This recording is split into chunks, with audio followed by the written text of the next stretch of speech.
माननीय प्रधानमंत्री जी ने भगवान राम के मंदिर का काम किया है और उसका भव्य मंदिर बन के तैयार हुआ। उसी तरह श्री कल्की भगवान के धाम का शिलान्यास भी माननीय प्रधानमंत्री जी करें। उन्होंने मेरी प्रार्थना को स्वीकार किया है। हमारे यहाँ शास्त्रों में एक सूत्र है, प्रत्यक्षम किम प्रमाणम।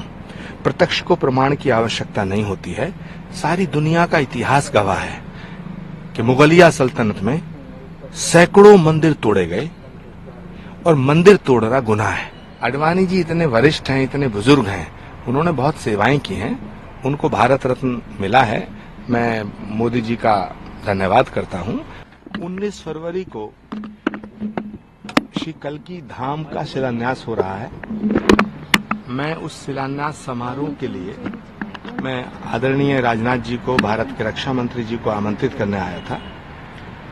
मैंने उन्हें निमंत्रण दिया है, मैंने उनको आमंत्रित किया है और उनसे आग्रह किया है कि भगवान के होने वाले अवतार श्री कल्की अवतार, श्री कल्की धाम का शिलान्यास समारोह जो हो रहा है उसमें वो पधारे।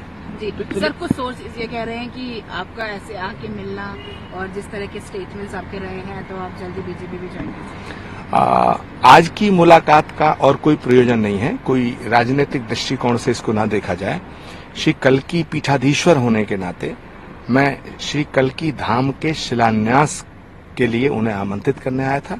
मैं माननीय प्रधानमंत्री जी को भी मैंने आग्रह किया है, उन्होंने आने की स्वीकृति दी है और हम लोग चाहते हैं, देश के करोड़ों सनातन धर्म को मानने वाले चाहते हैं कि जिस तरह माननीय प्रधानमंत्री जी ने भगवान राम के मंदिर का काम किया है और उसका भव्य मंदिर बन के तैयार हुआ, उसी तरह श्री कल्की भगवान के धाम का शिलान्यास भी माननीय प्रधानमंत्री जी करें। उन्होंने मेरी प्रार्थना को स्वीकार किया है और आज मैं रक्षा मंत्री जी को आमंत्रित करने आया था। लेकिन सर जिस हिसाब से अगर दूसरी तरफ बात करें, आप मंदिर और राम मंदिर की बात कर रहे हैं, तो ज्ञानवापी भी एक बड़ा मुद्दा चल रहा है। तो ज्ञानवापी को देख के किस तरीके से जो सब चीजें चल रही हैं, दूसरी तरफ जो मुस्लिम पक्ष है उनका कहना यह है कि उनका कोर्ट जो है वो एक तरीके से बायस्ड हो रहा है, उनका ये बातें भी कहनी है। देखिए, दुनिया में भारत एक ऐसा लोकतंत्र है जिस पर सवालिया निशान नहीं उठाया जा सकता है। भारत में एक स्वतंत्र न्यायपालिका है और न्यायपालिका पर भरोसा भी रखना चाहिए और न्यायपालिका का सम्मान करना चाहिए।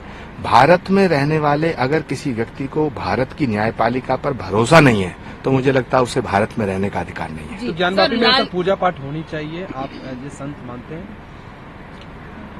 अगर अदालत कहती है वो मंदिर है और वहाँ पूजा पाठ का आदेश देती है तो फिर इसमें क्या दिक्कत है?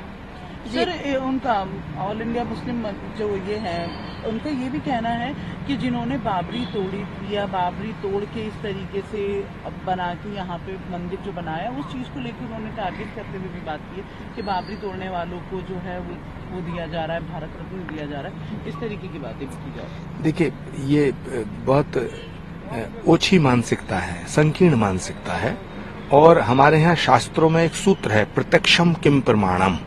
प्रत्यक्ष को प्रमाण की आवश्यकता नहीं होती है। सारी दुनिया का इतिहास गवाह है कि मुगलिया सल्तनत में सैकड़ों मंदिर तोड़े गए और मंदिर तोड़ना गुनाह है। जी। मस्जिद तोड़ना भी गुनाह है क्योंकि मंदिर और मस्जिद भगवान के घर हैं।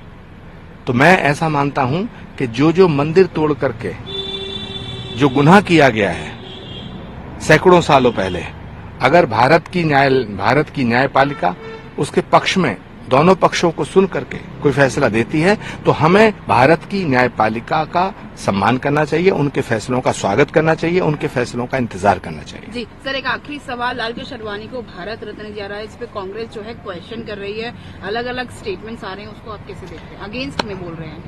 नहीं, आडवाणी जी इतने वरिष्ठ हैं, इतने बुजुर्ग हैं, उन्होंने बहुत सेवाएं की हैं, उनको भारत रत्न मिला है। मैं मोदी जी का धन्यवाद करता हूं और बुजुर्गों का सम्मान करना भारत की संस्कृति है।